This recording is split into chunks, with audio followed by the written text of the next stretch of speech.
नमस्कार। Palmistry research centre के इस वीडियो में मैं पामिस्ट और एस्ट्रोलॉजर अनिल कुमावत आपका बहुत बहुत स्वागत करता हूं।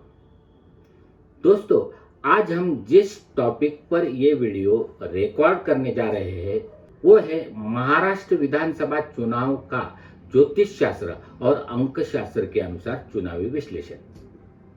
महाराष्ट्र में जो विधानसभा चुनाव होंगे उसमें किसको बहुमत मिलेगा? क्या इंडिया आघाड़ी यानी महाविकास आघाड़ी को बहुमत मिलेगा या फिर महायुति यानी एनडीए सरकार बनाएगी? किसकी जीतने की संभावना है? कौन से गठबंधन की कितनी सीटें आएगी? इसका एस्ट्रोलॉजिकल प्रेडिक्शन मैं आपके सामने बताने जा रहा हूं। ये प्रेडिक्शन करते समय मैंने महाराष्ट्र की स्थापना जिस दिन हुई उसके अनुसार कुंडली बनाई है।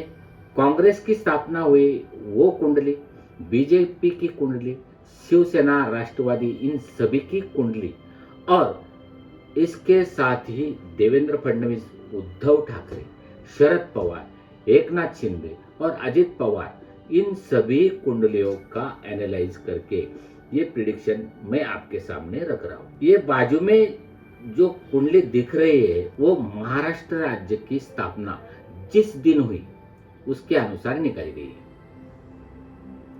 इसके अनुसार महाराष्ट्र की बुध की महादशा 2024 तक रही। 2024 से लेकर 2039 तक महाराष्ट्र को केतु की महादशा चलेगी। आने वाले समय में केतु जो है वो मंगल के साथ में है, जिससे यह कह सकते हैं कि ये समय 14 अप्रैल 2024 से शुरू हुआ है और 14 मार्च 2021 तक ये समय महाराष्ट्र के भाग्योदय का समय है और आने वाला समय और भी अच्छा होगा। बहुत सारे लोगों ने प्रश्न किया, क्या यहाँ पर कांटे की टक्कर होगी? तो मेरा उत्तर ये रहेगा कि थोड़ी बहुत तो टक्कर रहेगी, लेकिन किसी भी एक गठबंधन को बहुमत मिलेगा ही मिलेगा। दूसरा सवाल यह आता है कि किस गठबंधन की सरकार बनेगी। 23 अक्टूबर का गोचर किस गठबंधन की तरफ जाएगा, इसके लिए मैंने 23 अक्टूबर सुबह 11 बजे का टाइमिंग कंसीडर किया है। मैंने जो एनालाइज किया है उसके अनुसार महायुति की सरकार बहुत अच्छे बहुमत से चुन के आ रही है। भले इस समय बहुत सारे न्यूज में या फिर उसके एनालाइज किए हुए प्रेडिक्शन में महाविकास आघाड़ी सरकार बनाती नजर आती हो, लेकिन कौन से भी हालत में महायुति सरकार पूर्ण बहुमत के साथ सरकार बनाएगी। 20 तारीख को चुनाव होंगे। देखिए, महाराष्ट्र की कुंडली उसके अनुसार मैंने बनाई है। उसमें वृश्चिक लग्न में है, सूर्य बुध लग्न में, शुक्र द्वितीय स्थान पर, शनि है चतुर्थ स्थान पर, राहु पंचम भाव में, गुरु सप्तम, चंद्र अष्टम में है, मंगल भाग्य स्थान में, केतु है। एकादश भाव में जो है ऐसी स्थिति बनती है कि यहाँ पर स्थायी सरकार बनती दिखाई दे रही है। यहाँ पर स्पष्ट बहुमत की सरकार आएगी और अगले 5 साल स्थायी रूप से चलेगी। मेरे पास जो कुंडलियां है उसके बारे में समय की कमी के अनुसार मैं उनका भाग्य संक्षेप में बताता हूं। देवेंद्र फडणवीस के कुंडली के अनुसार देवेंद्र फडणवीस के जो योग है 2019 से लेकर 2025 तक कुछ ठीक ठाक नहीं है। इनके योग के अनुसार उनके मुख्यमंत्री बनने के थोड़ी बहुत बाधाएं आएगी, लेकिन अंत में शायद कह रहा हूं मैं, देवेंद्र फडणवीस मुख्यमंत्री बन सकते हैं। एकनाथ शिंदे जी की कुंडली के अनुसार शिंदे जी की जो महादशा चल रही है वो राहु की महादशा, जो 2010 से शुरू हुई 2028 तक चलेगी। इसीलिए 2028 तक इनके योग बहुत प्रबल बनते हैं। इसलिए इन्हें अगर मुख्यमंत्री पद के लिए प्रमोट किया जाए तो महायुति को बहुत फायदा होगा।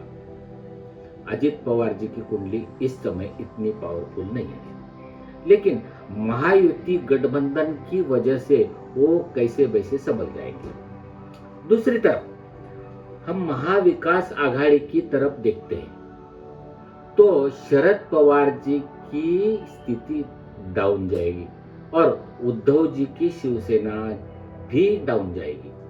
ये शिंदे जी के शिवसेना के आगे टिक नहीं पाएगी। यहाँ पर कांग्रेस इन दोनों पार्टी से अच्छा परफॉर्म करेगी, लेकिन जो उम्मीद की थी उस हिसाब से परफॉर्म नहीं कर पाएगी।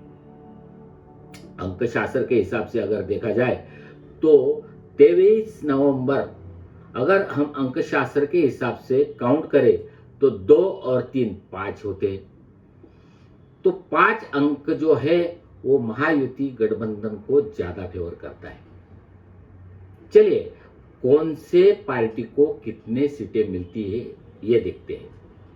ये मैंने 1 to 1 फाइट अंकशास्त्र के हिसाब से किया है। अगर किसी जगह पर कोई बागी खड़ा है तो प्रिडिक्शन में गलती होने के चांसेस है। ओके, बीजेपी को 92 सीटें, शिवसेना एकनाथ शिंदे गुट को मिलेगी 42 सीटें और राष्ट्रवादी अजित पवार गुट को मिलेगी 30 सीटें। टोटल मिला के 164 सीटें। महाविकास गठबंधन में कांग्रेस को मिलेगी 57 सीटें, शिवसेना ठाकरे गठ को मिलेगी 30 सीटें और राष्ट्रवादी शरद गठ को मिलेगी 32 सीटें। टोटल 119 सीटें। अपक्ष जिनको मिलेगी 5 सीटें। दोस्तों यहां पर प्लस माइनस 10 पकड़ के चलिए। दोस्तों इस बार बहुत सावधानी पूर्वक मैंने प्रिडिक्शन किया है। प्रिडिक्शन सही हो या गलत हो, लेकिन ये मेरे लिए रिसर्च का मैटर है। थोड़ी बहुत गलती भी होती है तो मेरे ज्ञान में कोई कमी रह गई होगी, इसमें ज्योतिष शास्त्र का कोई दोष नहीं। समय की कमी के वजह से कुंडलियों का विश्लेषण मैं आपके सामने दे नहीं पाया। आशा है आप मुझे समझ सकते हैं।